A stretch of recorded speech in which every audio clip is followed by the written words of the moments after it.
Hello children, आइए हम लोग अब व्याकरण की क्लास को आगे बढ़ाते हैं और आज पढ़ते हैं अर्थ के आधार पर शब्द के भेद। अर्थ के आधार पर शब्द के कितने भेद हैं? तो आइए हम देखते हैं कितने भेद हैं। सबसे पहले है एकार्थी शब्द, दूसरा है अनेकार्थी शब्द, तीसरा है विपरीतार्थी शब्द, चौथा है श्रुति सम भिन्नार्थी शब्द और पांचवा है समानार्थी शब्द। इस प्रकार से अर्थ के आधार पर शब्द के निम्नलिखित भेद हैं। अब हम आइए एक एक करके सब पर नज़र डालेंगे।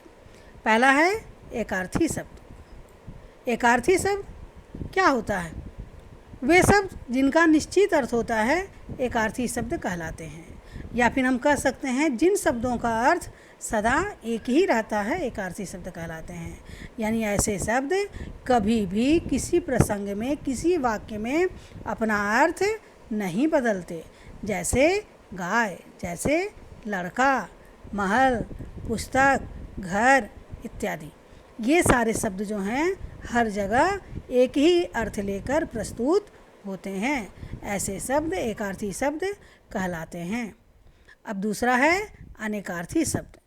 अनेकार्थी शब्द में देखते हैं क्या होता है। हिंदी में ऐसे अनेक शब्द हैं जिनके एक से अधिक अर्थ होते हैं और प्रसंग अथवा वाक्य के आधार पर उसका अर्थ ग्रहण किया जाता है। कैसे ग्रहण किया जाता है? प्रसंग अथवा वाक्य के आधार पर उसका अर्थ ग्रहण किया जाता है। ऐसे शब्दों को अनेकार्थी शब्द कहते हैं। जैसे आप यहाँ गौर कीजिएगा, अंबर का कपड़ा भी होता है और अंबर का आकाश भी होता है। जैसे हम लोग बोलते हैं भगवान विष्णु का वस्त्र पीतांबर है, यानी पीला वस्त्र है। पीतांबर, अंबर माने वस्त्र हो गया, और पीत मतलब पीला, यानी पीतांबर यानी पीला वस्त्र। तो यहाँ पर अंबर का अर्थ हो गया कपड़ा, लेकिन जब हम कहते हैं अंबर में तारे टिमटिमा रहे हैं तो वो उसका अर्थ हो गया आकाश। उसी प्रकार जब हम कहते हैं पत्र, तो पत्र का अर्थ होता है पत्ता, पत्र का अर्थ होता है चिट्ठी, दोनों होता है। लेकिन जब हम कहते हैं कि बेलपत्र चढ़ा दो, तो वहाँ पत्र का अर्थ पत्ता हुआ। लेकिन जब हम कहते हैं मैंने अपने भाई को पत्र लिखा, तो वहाँ हो गया चिट्ठी। ठीक उसी प्रकार बाल का अर्थ केस भी होता है और बाल का अर्थ बाल्यावस्था भी होता है। गुरु का अर्थ अध्यापक भी होता है, गुरु का अर्थ बड़ा भी होता है, गुरु का अर्थ श्रेष्ठ भी होता है। इस प्रकार बहुत सारे ऐसे शब्द हैं जिसके कई अर्थ होते हैं और ऐसे शब्द अनेकार्थी शब्द कहलाते हैं। अब हम लोग पढ़ेंगे विपरीतार्थी शब्द। विपरीत अर्थ को प्रकट करने वाले शब्दों को विपरीतार्थी या विलोम शब्द कहते हैं। ध्यान दीजिएगा बच्चों, इसे विपरीतार्थी भी कहते हैं, विपरीतार्थक भी कहते हैं और विलोम भी कहते हैं। और इसे हम विपरीत, विलोम या विपरीतार्थक का मतलब क्या होता है? उल्टा शब्द, यानी बिल्कुल विपरीत अर्थ रखने वाले। जैसे पाप का विपरीत अर्थ रखने वाला शब्द क्या है? पुण्य। आदर का अनादर, सबल का दुर्बल, कोमल का कठोर। इस प्रकार से ये विपरीत अर्थ रखने वाले शब्द हैं। ऐसे शब्द को विपरीतार्थी शब्द कहते हैं। अब आगे आते हैं चौथा, श्रुति सम भिन्नार्थी शब्द। वे शब्द जो सुनने में एक समान लगे लेकिन उनके अर्थ अलग अलग हों, श्रुति सम भिन्नार्थी शब्द कहते हैं, है ना, कहलाते हैं। चूँकि वैसे शब्द जो सुनने में एक जैसे कभी कभी लगते हैं, जैसे अगर हम बोलते हैं अन्न और हम बोलते हैं अन्य, हल्का सा अगर आप उच्चारण पर गौर नहीं कीजिएगा तो अन्न और अन्य में फ़र्क नज़र नहीं आता है। लेकिन अन्न का अर्थ होता है अनाज और अन्य का अर्थ होता है दूसरा। प्रायः लिखने में बच्चे उच्चारण में यही गलती कर देते हैं। अब अवधि एक भाषा है अवध की, और अवधि मतलब होता है समय, सीमा। उसी प्रकार है अणु और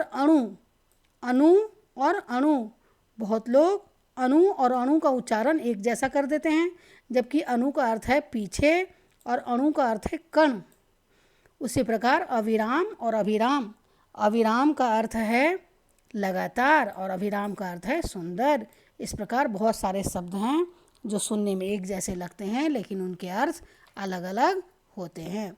अब पांचवा हम लोग पढ़ते हैं समानार्थी या पर्यायवाची शब्द। समानार्थी यानी समान अर्थ रखने वाला शब्द, और वही शब्द क्या कहलाता है? पर्यायवाची शब्द। जिन शब्दों के अर्थ मिलते जुलते हों या एक समान हो उन्हें हम क्या कहेंगे? समानार्थी या पर्यायवाची शब्द कहते हैं। जैसे आग का क्या क्या होता है? पावक, अग्नि, अनल। स्त्री का नारी, महिला, अबला। लेकिन बच्चों ध्यान दीजिएगा, ऐसा पर्यायवाची शब्द आप लोग पढ़ते हैं, लेकिन एक बात ध्यान देने की है कि भाषा का हर शब्द अपने में एक अलग अर्थ रखता है, उसमें सूक्ष्म अंतर अवश्य होता है, तभी एक शब्द के लिए दूसरे शब्द का प्रयोग किया जाता है। जैसे अगर हम आग कहते हैं तो आग का सामान्य अर्थ आग है। अगर कहीं पर आग जल रहा है तो हम लोग कहते हैं आग जल रहा। कहीं आग लग जाती है तो कहते हैं आग लग गई है, बहुत सारे नुकसान हुए, है ना, सब कुछ जलकर खाक हो गया। तो यहाँ पर आग का एक भयावह रूप नज़र आता है। लेकिन जब हम पावक कहते हैं तो पावक यहाँ पर क्या होता है कि मान लो कोई वस्तु जल रहा है, जैसे कोई लकड़ी जल रही है, कोयला जल रहा है, तो उस या कोई भी वस्तु जल रहा है, या आप गैस का चूल्हा ही देखते हैं जलते हुए, तो उसका जो अंगारा निकलता है या लपट के रूप में जो दिखाई देता है प्रकाश युक्त ताप, तो वो प्रकाश युक्त ताप ही क्या कहलाता है? पावक कहलाता है। उसी प्रकार अग्नि भी आग है, लेकिन जब हम पूजा पाठ करते हैं और होम के लिए, हवन के लिए जब आग जलाते हैं तो उस आग को हम अग्नि कहते हैं। उसी प्रकार अनल मने भी आग होता है, लेकिन वन में उत्पन्न आग को हम अनल कहते हैं। वन में वृक्षों की रगड़ से जो आग उत्पन्न हो जाता है उसे ही अनल कहा जाता है। इस प्रकार हमने देखा कि सबका अर्थ आग है, लेकिन सूक्ष्म अंतर इनमें अवश्य है। ठीक उसी प्रकार स्त्री के सभी पर्यायवाची पर भी आप गौर कीजिए कैसे सूक्ष्म अंतर है। जैसे अगर हम एक स्त्री बोलते हैं तो स्त्री का होता है एक सामान्य स्त्री, लेकिन जब हम महिला शब्द कहते हैं तो महिला एक गरिमामयी पक्ष को रखने वाला शब्द है। किसी भी महिला के, किसी भी नारी के गरिमामयी और आदरणीय पक्ष को व्यक्त करने वाला शब्द महिला है। जैसे अगर हम पढ़ते हैं कि भारत की प्रथम महिला जो विदेश मंत्री बनी तो क्या कहते हैं? श्रीमती सुषमा स्वराज। तो भारत की प्रथम महिला जो भारत की प्रधानमंत्री बनी तो क्या कहते हैं? कि श्रीमती इंदिरा गांधी। अगर हम कहते हैं भारत की प्रथम महिला जो राष्ट्रपति बनी तो श्रीमती प्रतिभा पाटिल। तो यहाँ पर एक विशेष पद को बताया जा रहा है, एक विशेष पद को सुशोभित करने वाली महिला हैं, उनके लिए सम्मानजनक बात है, गर्व की बात है, इसलिए वहाँ हम स्त्री को महिला कहते हैं। लेकिन जब हम नारी कहते हैं तो नारी का अर्थ वैसे स्त्री हो जाती है जहाँ पुरुष के बराबर उसे समान अधिकार मिलता है, इसलिए नर से नारी, यानी जहाँ स्त्री और पुरुष के समान अधिकार दिखाए जाएं वहाँ नर और नारी का उपयोग किया जाता है। नर पुरुष के लिए, नारी स्त्री के लिए। नारी का अर्थ हो गया किसी भी समाज के भागीदारी में आधा हक निभाने वाली स्त्री को हम नारी कहेंगे। लेकिन जब हम अबला कहते हैं तो अबला का अर्थ क्या होता है? बिल्कुल निर्बल, मतलब ऐसी स्त्री जिसका कोई सहायता करने वाला नहीं है, जो बेबस है, लाचार है, उसे हम अबला कहते हैं। इस प्रकार बच्चों आपने देखा कि स्त्री का पर्यायवाची नारी, महिला और अबला सब होता है, लेकिन सब में सूक्ष्म अंतर है और इसका अलग अलग जगह में अलग अलग रूप से प्रयोग किया जाता है। यानी हर प्रसंग में हर शब्द का वाक्य के अनुसार उपयोग किया जाता है। ऐसे शब्द क्या कहलाते हैं? समानार्थी शब्द कहलाते हैं या पर्यायवाची शब्द कहलाते हैं। तो बच्चों आज हमने क्या देखा? आज हमने देखा कि अर्थ के आधार पर शब्द के 5 भेद हैं। कितने भेद देखा? 5 भेद। तो उस 5 भेद में पहला हो गया एकार्थी शब्द, दूसरा अनेकार्थी शब्द, तीसरा विपरीतार्थी शब्द, चौथा श्रुति संभिन्नार्थी शब्द और 5वां समानार्थी शब्द।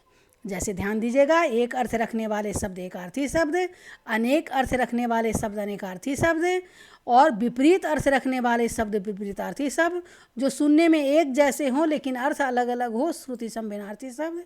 और समानार्थी शब्द जो समान अर्थ रखने वाले शब्द हैं, समानार्थी शब्द कहलाते हैं। इस प्रकार अर्थ के आधार पर शब्द के भेद हम लोगों ने पढ़ा।